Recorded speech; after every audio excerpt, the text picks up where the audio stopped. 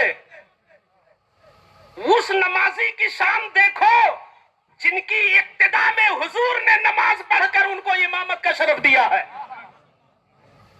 وہ نمازی بول رہے ہیں کہ حضور خوش ہو جائیں گے تو بیڑا پار ہو جائے گا.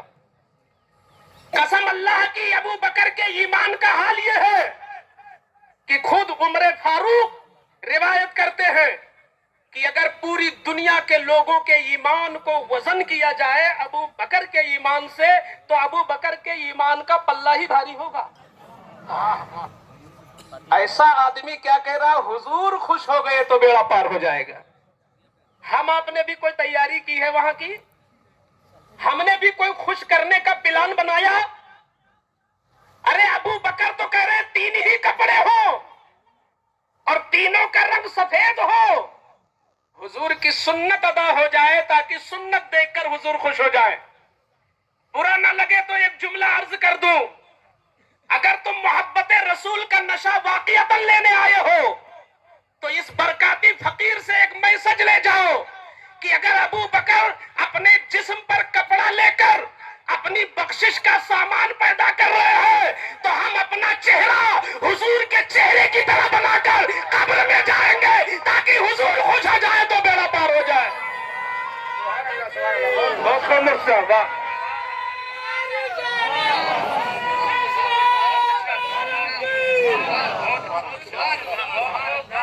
نعرہ تکبیر، نعرہ رسالت، محبت رسول کانفرنس، جامعہ معین السنہ، حضرت علامہ مفتی شیر خان صاحب مصباحی.